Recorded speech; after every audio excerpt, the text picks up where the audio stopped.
Uma boa noite a todos. São todos bem-vindos. Que Jesus nos abençoe. Então, para buscar nossa harmonização, vou ler a mensagem do dia de hoje, no Sabedoria Todo Dia, que nos diz o seguinte: acostume-se ao sim. A mente acostuma-se ao que se lhe dá. Se você prefere dizer não quando pode dizer sim e vê mais os defeitos do que os acertos, o lado negativo cresce e dificulta-lhe aceitar as coisas como são. Quando você diz sim, o seu mundo interior solta-se, alegra-se. Quando você diz não, ele se fecha e lhe causa problemas. O sim alivia, o não aperta. O sim que você acostuma dizer à vida faz a vida dizer sim a você. Então, se possível, evite dizer não gosto, não quero, não vou, não tenho. Quando você se abre para a vida, ela se abre para você. Então, já é um grande ensinamento a leitura do livrinho, né? Então, ele diz que a gente deve procurar se acostumar a dizer sim. Sim para as coisas boas da vida, né? Não para aquilo que não me leva para o bom caminho. Tem uma diferencinha, né? Então, se nós podemos dizer sim, né? Positivar, né? A mente aceita como uma coisa positiva e o nosso mundo interior se solta, se alegra. Agora a gente diz não, a mente se fecha e causa problemas. Então, nós podemos e devemos, é nós que escolhemos como é que quer viver, né? O sim alivia, o não aperta. O sim que a gente costuma dizer à vida, faz a vida dizer sim a nós. Então, sempre positivar, né, a nossa vida. Então, a gente tem que evitar de dizer eu não gosto, eu não quero, eu não vou, eu não tenho. Então, se abrir para a vida. Então, agora eu convido a todos para nós juntos elevar o nosso pensamento a Deus, ao nosso irmão maior Jesus, e assim agradecer a Deus por podermos estar aqui unidos e reunidos em seu nome, onde viemos aprender os ensinamentos deixados pelo Mestre Jesus. Que os teus mensageiros, Senhor, os nossos anjos da guarda possam nos assistir para nós bem compreender a mensagem do Evangelho da noite de hoje. Que os mentores amigos possam também assistir o nosso irmão Glênio, que tem a tarefa sublime de trazer a mensagem de Jesus. Que a paz de Jesus permaneça conosco. Que assim seja.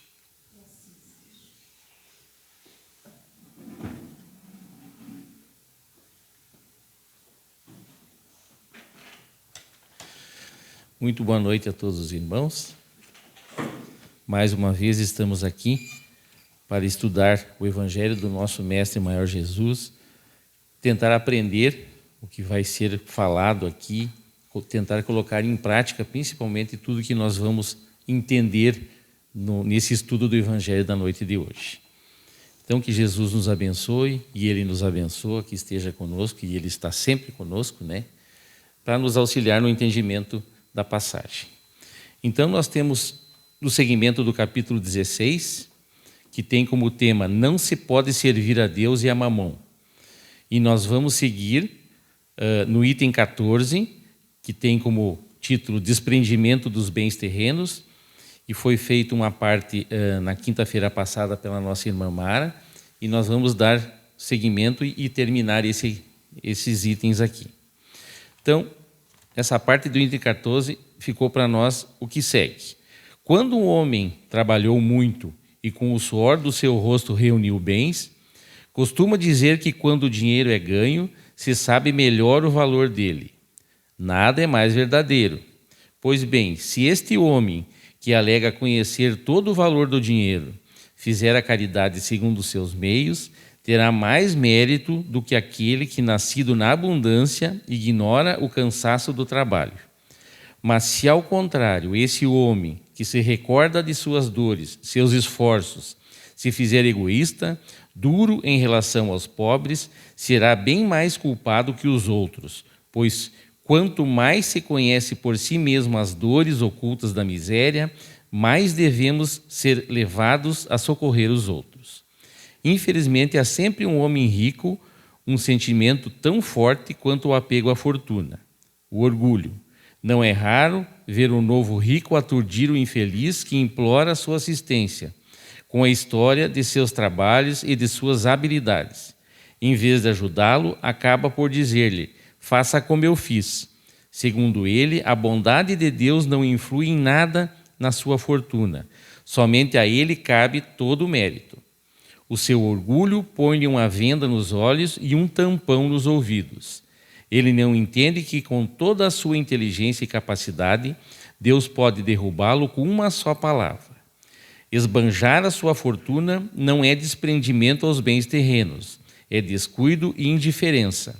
O homem que administra os bens que possui não tem o direito de dilapidá-los, nem de confiscá-los em benefício próprio. A prodigalidade não é generosidade, é muitas vezes uma forma de egoísmo que quem joga ouro às mãos cheias na satisfação de uma fantasia não dará um centavo para prestar um auxílio.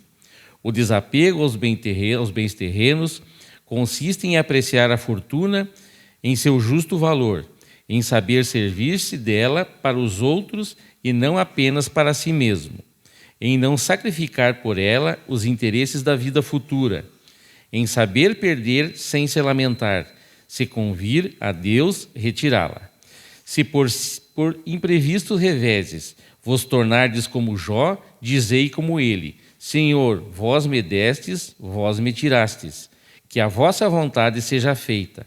Esse é o verdadeiro desapego, sede, pois, submissos. Tendo fé naquele que, tendo dado e tirado, pode também devolver-vos. Resisti com coragem ao abatimento e ao desespero que paralisam as vossas forças. Não vos esqueçais jamais de que, quando Deus vos aplicar uma prova, ao seu lado é colocada também uma consolação. Pensai, sobretudo, que há bens infinitamente mais preciosos do que os da terra, e esse pensamento vos ajudará a desligar-vos deles. Quanto menor for o valor dado a uma coisa, menos sensíveis somos à sua perda. O homem que se apega aos bens na terra é como a criança que vê apenas o momento presente. Aquele que se desapega é como um adulto que vê coisas mais importantes, pois compreende essas palavras proféticas do Salvador: meu reino não é desse mundo. O Senhor não ordena que nos despojemos de tudo que possuímos para nos reduzir à mendicância voluntária, pois então nos tornaríamos uma carga para a sociedade. Agir dessa maneira seria compreender mal o desapego aos bens terrenos. É um egoísmo de outro gênero, pois significa fugir à responsabilidade que a riqueza dá àquele que a possui. Deus a dá àquele que de melhor lhe parece poder administrá-las, em proveito de todos. O rico tem, portanto, uma missão que pode tornar-se bela e proveitosa por si mesmo. Rejeitar a fortuna quando Deus a concede é renunciar aos benefícios do bem que se pode fazer, administrando-a com sabedoria. Saber passar sem ela quando não a temos, saber empregá-la utilmente quando a recebemos, saber sacrificá-la quando necessário. Isto é agir segundo os desígnios do Senhor. Se aquele que possui, que chamamos no mundo da boa fortuna, diga a si mesmo: meu Deus, enviaste-me um novo encargo, dai-me força para desempenhá-lo segundo a vossa santa vontade. É isso, meus amigos, o que eu queria ensinar-vos quanto ao desapego aos bens terrenos. Finalizo dizendo: aprendei a vos contentar com pouco, Se sois pobres, não invejei os ricos, pois a riqueza não é necessária à felicidade. Se sois ricos, não vos esqueçais de que esses bens vos foram confiados e que deveis justificar o seu emprego, como numa prestação de contas de tutela. Não sejais administradores infiéis, servindo-vos da riqueza para a satisfação do vosso orgulho e da vossa sensualidade. Não vos julgueis no direito de dispor deles unicamente para vós, pois não o recebestes como doação, mas como empréstimo apenas. Se não sabeis pagar, não tendes o direito de pedir. E lembrai-vos de que aquele que dá aos pobres quita a dívida contraída com Deus. Isso está em Lacordaire, em Constantina, em 1863. Aí, para nós terminarmos aqui, nós temos o item 15, que é bem curto. Foi ditado por São Luís, em Paris, em 1860. Nos diz assim: o princípio segundo o qual o homem é simplesmente um administrador da fortuna que Deus lhe permite usufruir durante a vida, tira-lhe o direito de transmiti-lo aos seus descendentes? Vem a resposta. O homem pode perfeitamente transmitir, ao morrer, os bens que usufruiu durante a vida, pois a execução desse direito está sempre subordinada à vontade de Deus. Quem pode, quando o quiser, impedir que os descendentes possam usufruí-los?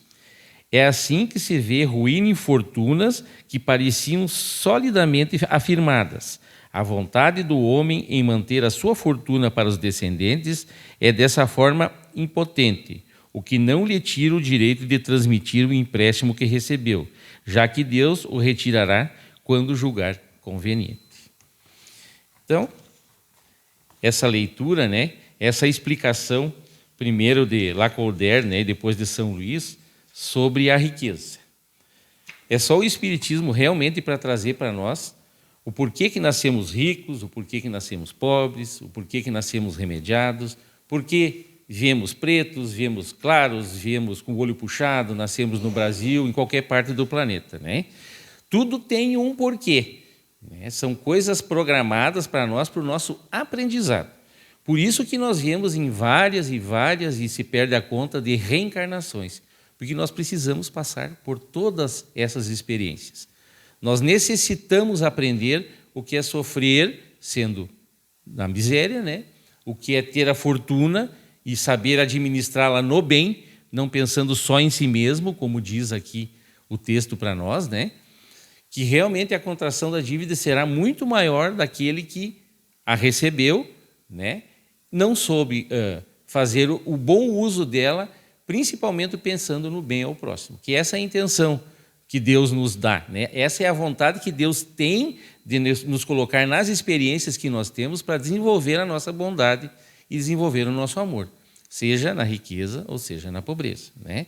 Aqui, no caso, que vem para nós é a questão do nascer rico ou ficar rico pelo seu trabalho, né? Que traz para nós aqui, que a cobrança, aqui diz, né? Quanto mais se conhece por si mesmo as dores ocultas da miséria, mais devemos ser levados a socorrer os outros. Quer dizer que a cobrança daquele que nasceu pobre, sofreu as dores de não ter nada, pelo seu trabalho, né, pelo seu merecimento, ele adquiriu a quantidade material para ser chamado de rico, né? A cobrança será maior do que aquele que já nasceu na riqueza, porque nessa encarnação, aquele irmão não teve a experiência que o rico que conseguiu, pelo seu trabalho, adquirir a fortuna, né, não teve a experiência das dores. Ele não entende o sofrimento que é para conseguir adquirir a quantidade material excessiva, né, como a gente sabe, né? Então, o não fazer o bem vai ser uma cobrança muito maior para ele, do que aquele que, né, não está fazendo o bem, está errado também vai ser cobrado, né? Mas que já nasceu dentro de uma família já abastada, uma família rica, né? Então, a cobrança nesse sentido é que o irmão já passou pelas experiências, né? Então, se eu sei que é sofrido, se eu sei que eu tenho que trabalhar muito, né? Eu tenho que me esforçar muito, tenho que me dedicar muito para adquirir esses bens, eu não posso depois virar, né, o rosto simplesmente não dar bola para aquele irmão necessitado que está passando por aquilo que eu passei. Né? Eu não posso me esquecer daquilo que eu sofri, né? E que serve de aprendizado para mim. Né?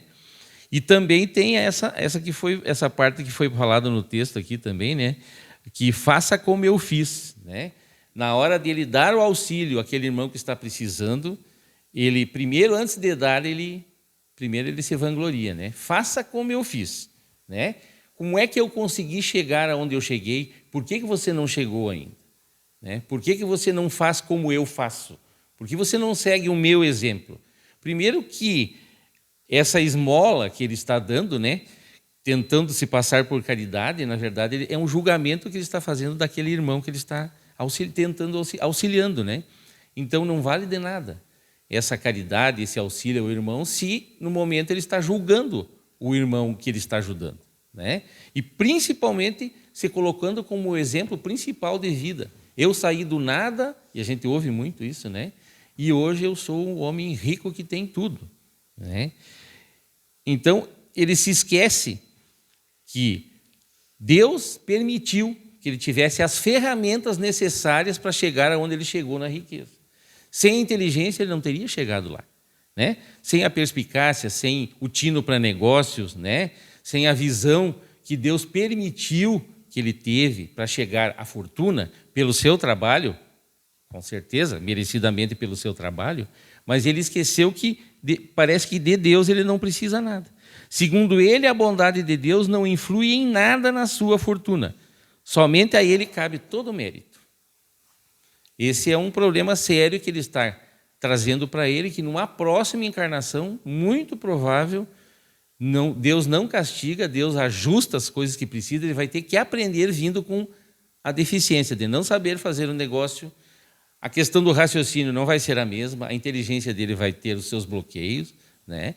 Ele não vai conseguir adquirir a fortuna que ele adquiriu, se vangloriando que ele conseguiu por ele mesmo, como se Deus não tivesse nada a ver com isso. Né? Então, ele está colocando aqui que ele não precisou de Deus, né? Que ele tinha todas as capacidades do nada. Ele teve isso do nada, que ele nasceu com isso e ele foi privilegiado de nascer assim, né? Então, eu não preciso agradecer a Deus se eu tenho a capacidade de adquirir a riqueza, né? Ele não me ajudou, fui eu que consegui, pelas minhas forças. Né? Sendo que aqui fala, né? Numa só palavra, Deus modifica tudo isso. E essa numa só palavra é numa próxima encarnação vir limitado a não conseguir a fortuna pelas suas próprias forças, porque ele não usou bem aqueles dons, entre aspas, que Deus permitiu que ele tivesse. Né? Então é a questão do orgulho, realmente. Né? O orgulho põe a venda nos olhos e um tampão nos ouvidos, fala o texto para nós. Né? E também nos diz aqui que quanto menor for o valor dado a uma coisa, menos sensíveis somos à sua perda. Então, realmente, quando nós valorizamos demais a questão material, né, ela é necessária para o nosso crescimento, é necessária para a nossa subsistência, é necessária para a nossa sobrevivência, né, para nós crescermos como espíritos que vieram aqui para evoluir, nós precisamos do dinheiro, precisamos dos recursos. Mas ela não é o principal. E quanto mais os anos passam, mais a gente vai se dando conta, quem vai ficando mais velho, que ela não é a principal. A principal é outra coisa. A principal é o amor. A principal é a família. A coisa principal que nós temos é os amigos. O principal é ter fé, né, num ser maior que nos ama tanto, que permitiu que nós estivéssemos aqui. Né? Agradecer todos os dias por isso e entender que o material é necessário para nós aqui, porque nós vivemos num mundo materializado. Né? O mundo de provas e expiações ainda é um mundo material, nós precisamos, né? Mas nós não podemos nos tornar escravos dele. No momento que nós achamos que o dinheiro, que a fortuna nos comanda, perdeu todo o sentido de nós estarmos aqui nessa encarnação. Né? Então, o Espiritismo nos trazendo esse ensinamento, né, mais uma vez, para tentar nos alertar a respeito disso. Né? Então, aqui nós temos sobre o texto, né, lembra também Lacordaire, ser uma reação normal à satisfação sentida por alguém que conquista bens materiais, à custa de um trabalho constante e honrado, mas que essa satisfação não se deve transformar em um apego, que lhe absorva os demais sentimentos, paralisando-lhe os impulsos do coração. É a questão da cegueira, né? Você ficar cego pelo material, né? Fazer realmente a questão do orgulho. Não tem coisa que mexa mais, que nos faça ficar mais orgulhosos aqui na Terra do que o poder financeiro, o poder político. Qualquer forma de poder nos deixa extremamente orgulhosos, né? Nós somos o cara, né? Somos os escolhidos aqui então somos os escolhidos, sim, mas a cobrança desse escolhido vai ser muito grande, né? Então temos que ficar esperto, né, em relação a isso. E quantos exemplos a gente vê por aí afora, né? Põe na mesma situação os que usam desses bens de prodigalidade exagerada, isto é, que gastam excessivamente e irrefletidamente, afirmando que quem desperdiça os seus bens não dá prova de desprendimento dos bens terrenos, mas sim indiferença aos próprios valores da vida. No bem, há tantos outros que esses bens poderiam proporcionar. De certa forma, estão satisfazendo a si próprios, numa forma de egoísmo que os impede de bem usar seus haveres, sejam quais forem os demais motivos que os impelem a assim agir. Então, aqui fala na relação de você ter os bens e gastar de uma forma irresponsável, né? Colocar a fortuna que Deus permitiu que você tivesse.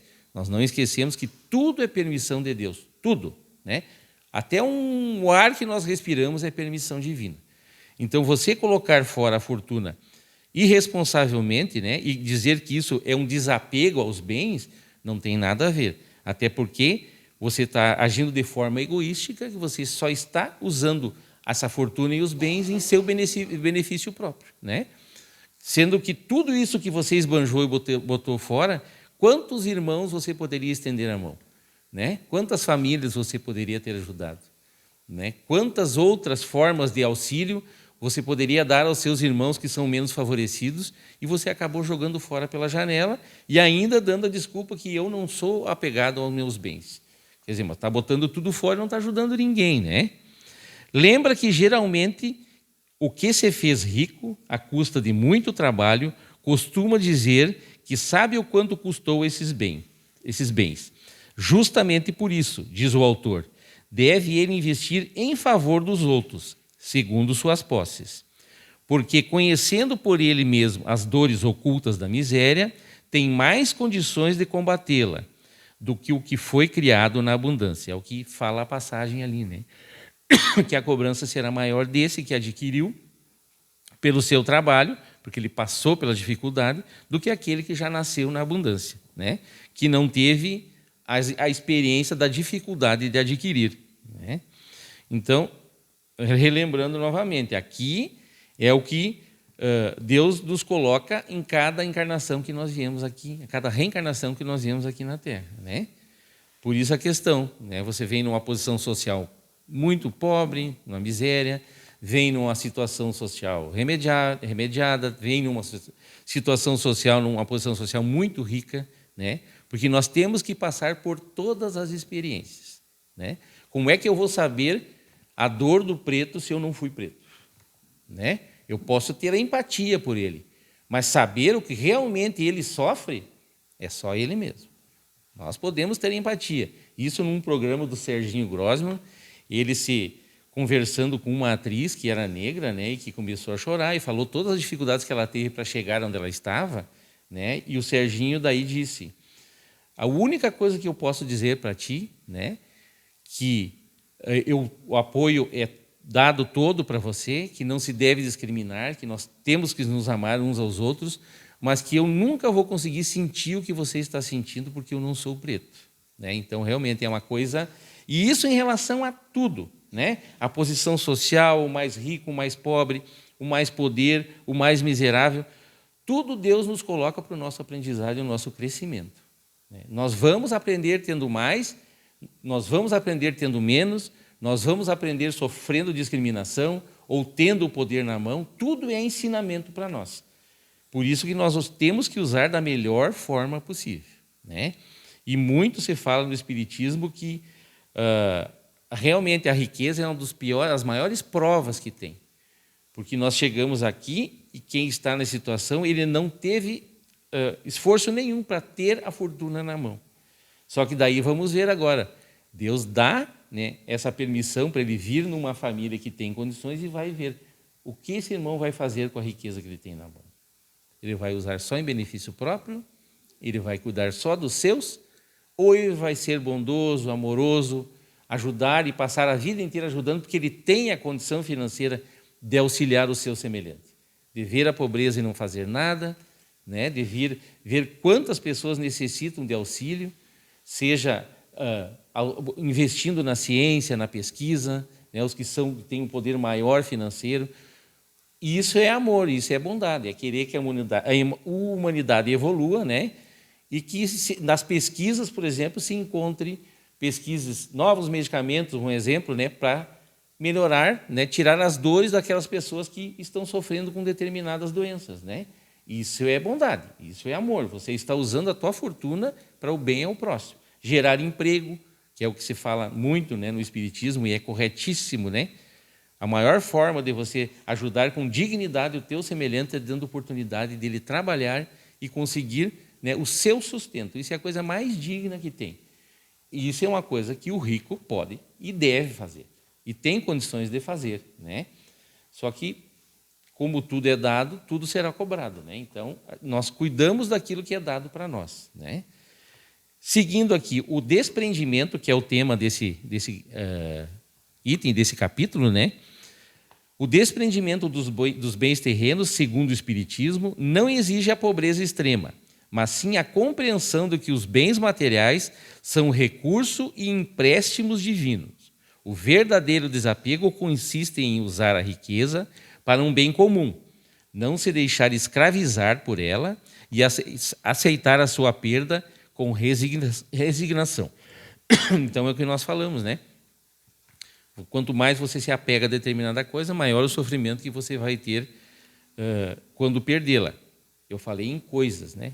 Não em pessoas. Pessoas não são coisas, né? Família não são coisas. Coisas é coisas, né, que a gente perde. É o caquedo, que nem diz a nossa irmã Vera muitas vezes, né? É o caquedo que vai ficar quando nós sairmos, né?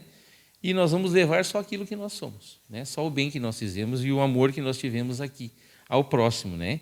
Então, o caquedo vai ficar.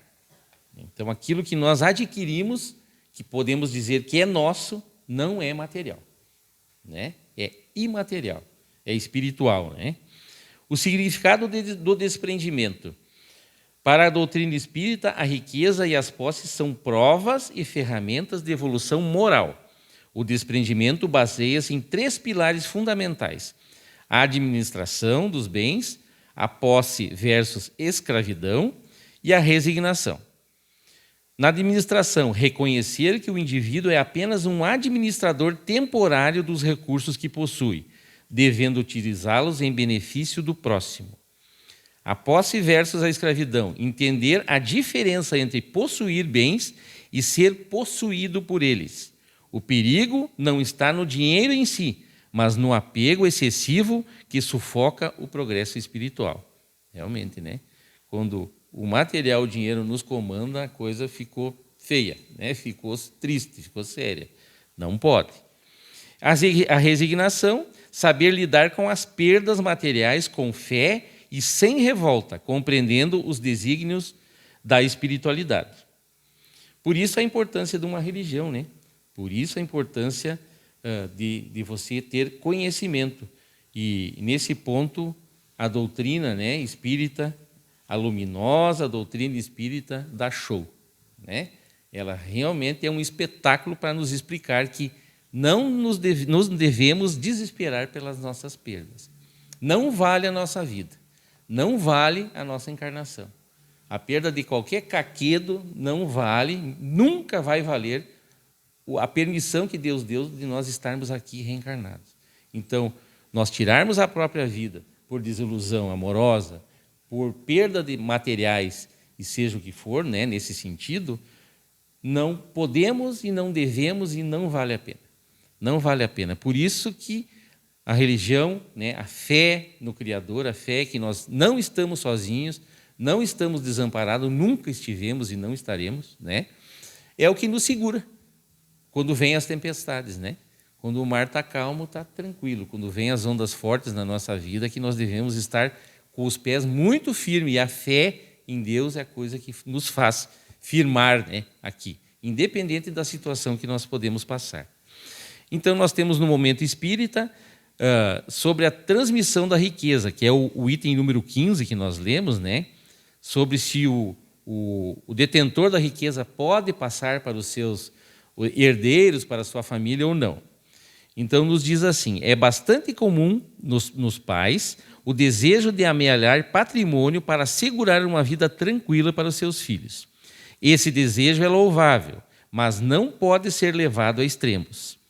Sabe-se que os espíritos nascem na Terra para aprender as lições que necessitam. Entretanto, eles não são da Terra. Ao final da experiência terrena, não podem conduzir consigo nada do que seja material, apenas as virtudes, conhecimentos e mérito das boas ações praticadas constituem o patrimônio que conseguimos levar aqui da Terra.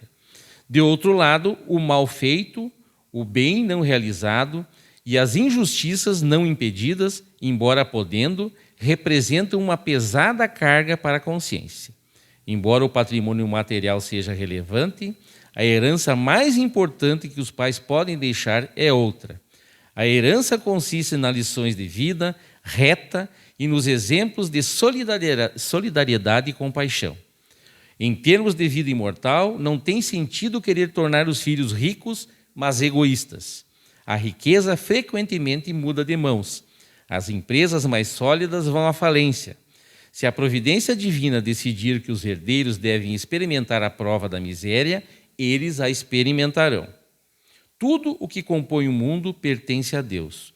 O homem é mero usufrutuário, mais ou menos fiel conforme compreende a finalidade de que lhe vem às mãos. Os pais devem ser conscientes de que sua tarefa não consiste apenas em educar os filhos para que sejam felizes segundo os padrões mundanos. O sucesso material pode ser efêmero e enganoso. Para ser bem-sucedido na tarefa paterna, é preciso ciência de que se está a educar espíritos para Deus. É válido e necessário estudar, trabalhar e esforçar-se para viver bem. Só não vale a pena perder o foco e inverter os valores. Assim, ensine a seu filho a valorizar todos os bens que a família possui. Diga-lhe que deve estudar e ser um excelente profissional, oriente-o para ser responsável e jamais se converter a um peso para os seus semelhantes, diga-lhe da prudência e o ensine a ser moderado em gastos, desfrutes e paixões, mas também o eduque para ser bondoso e solidário. Mostre-lhe que é sublime prestar serviços desinteressados para dar a quem não pode retribuir, gastar tempo com os enfermos e idosos. Ao agir assim, você colaborará para que seu filho se torne um ser humano de qualidade. Se a vida mais tarde resolver experimentá-lo, ele terá méritos e valores para se sair bem. Não achará que a riqueza diz do valor de um homem e não se imaginará sem valia para enfrentar dificuldades materiais. Pense nisso. Essa é a mensagem do Momento Espírita, muito lindo, né? E muito lúcido, nos orientando, né? Em relação aos filhos, né? Que o principal que nós devemos passar para os filhos, se nós temos a questão material, muito que bem, né? Mas os outros valores são muito mais importantes do que isso, né? Saber enfrentar a vida, saber enfrentar as dificuldades com educação, com equilíbrio, né? Com honestidade, com todas as virtudes que nós podemos passar e ensinar aos nossos filhos. Isso realmente é o que importa, isso realmente é o que vale. Então, para nós terminarmos, nós temos uma mensagem sobre o desprendimento, que é o nosso assunto da noite de hoje, né? Que nos diz assim: fácil é desprender-se alguém da moeda que sobra, em favor do vizinho necessitado, mas é muito difícil projetar a benefício dos outros o sorriso de estímulo e o abraço de fraternidade que ajuda efetivamente. Fácil é dar, de acordo com a nossa vontade e modo de ver ou sentir, mas é sempre difícil auxiliar o companheiro de jornada humana segundo os projetos e aspirações que ele nos apresenta. Fácil é desligar o coração de objetos e bens, no enriquecimento de quantos sejam simpáticos aos nossos caprichos individuais, mas é muito difícil ceder em favor daqueles que não nos acompanham às opiniões. Fácil é transmitir o que nos custou esforço algum, entretanto é difícil espalhar o que supomos conquista nossa. Fácil é sacrificarmos-nos para a melhoria dos nossos amigos e familiares. No entanto, é sempre difícil a renunciação em auxílio dos que não oram pela cartilha das nossas devoções pessoais. Fácil é libertar a palavra que ensina, mas é muito difícil desenvolver a ação que realiza. É o que eu estou fazendo agora, né? Libertar a palavra que ensina é barbado. O difícil é você colocar em prática tudo que você fala, né? Incontestavelmente, grande amor à humanidade demonstra o aprendiz do Evangelho que distribui o pão e o remédio, o socorro e o ensinamento, a esmola e o auxílio, nas linhas materiais da vida. Contudo, enquanto não aprendermos a dar do nosso suor, do nosso ponto de vista, do nosso concurso individual, do nosso sangue, do nosso tempo e de nosso coração em favor de todos, não ingressaremos realmente no grande templo da humanidade, onde receberemos, edificados e felizes, o título de companheiros e discípulos de Jesus. Aqui está a orientação para nós, né? Tudo que nós precisamos, bem fácil, né? Tudo que nós precisamos fazer para realmente nos tornarmos companheiros, né, e discípulos de Jesus, que é o que nós falamos muito aos quatro ventos, né? Eu acredito e sou seguidor de Jesus, né? Isso nós devemos pensar em cada atitude que nós formos fazer, pensar antes disso. Eu digo que sou seguidor dele. Como é que ele agiria nessa situação? Com rudeza, com aspereza, com falta de empatia, com falta de amor, com falta de estender a mão? Como é que eu agiria nessa situação? Se eu me digo espírita, se eu me digo seguidor do mestre, se eu falo aos quatro ventos que ele é o exemplo maior que nós devemos seguir, de bondade, de amor, de auxílio, de empatia, de tudo, e no momento que eu tenho que ter essas virtudes, eu me esqueço que eu sou seguidor dele, né? Então, que nós possamos, pelo menos, né, ter um equilíbrio na hora que as dificuldades vêm, né, que os desequilíbrios chegam até nós e batem à nossa porta, né, que a gente possa realmente se sentir seguidor do Mestre Jesus, que ele é a nossa referência maior de amor, que ele é a nossa referência maior de vida, e como nós precisamos de Jesus para sermos felizes, né? Nós que somos cristãos, a gente sabe disso, que Jesus, nosso Mestre, não veio à Terra por nada. Ele não teve a permissão divina de Deus de estar aqui para nada, né? Que o projeto dele foi grandioso e continua sendo grandioso para nós, que é o caminho nosso, né? Segui-lo. Nós precisamos seguir para sofrer menos, né? Porque daí já é questão de inteligência mesmo. Como é que nós vamos sofrer menos? Amando mais o nosso semelhante, né?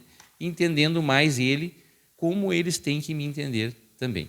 Então, mais uma vez o Espiritismo nos encerrando esse capítulo, né? Nos falando sobre a questão da riqueza e a questão de todas as experiências que Deus permite que nós venhamos e tenhamos aqui na Terra, né? Então, que nós possamos aproveitar nessa que nós viemos aqui, sair melhor do que nós chegamos aqui, né? Que Jesus nos abençoe e Deus nos auxilie hoje e sempre, que assim seja.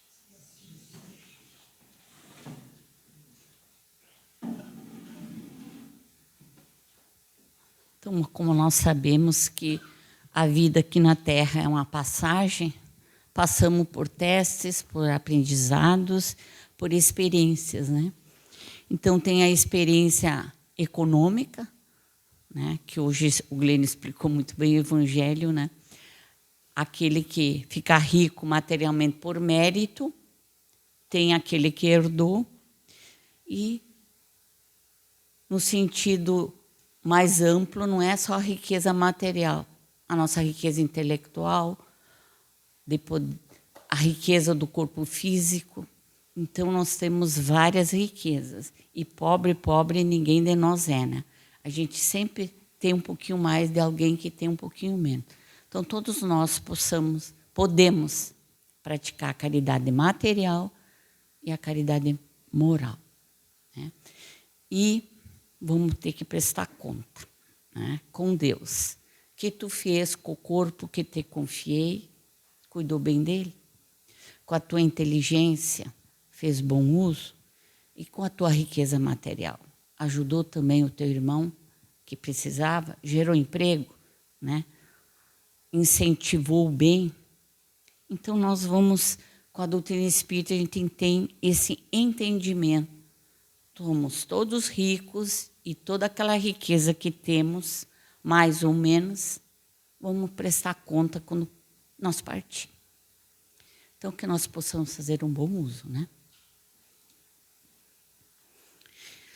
Então, juntos agora, eu convido a todos, primeiro, agradecer a Deus por todas as riquezas que temos, físicas, intelectuais, morais, materiais.